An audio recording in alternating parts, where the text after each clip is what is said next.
How to enable or disable camera quick tap shutter on Samsung Galaxy S27 Ultra. Let's start the video. First of all, go to app library. Here click on camera app. After click on camera app, click on this 4-dot icon and click on settings icon.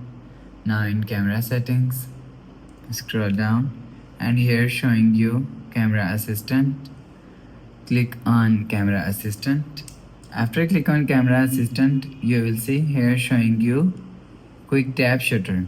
If you want to disable quick tap shutter, so turn off this button. After turn off this button, quick tap shutter is disabled. If you want to enable quick tap shutter, so turn on this button. After turn on this button, quick tap shutter is enabled.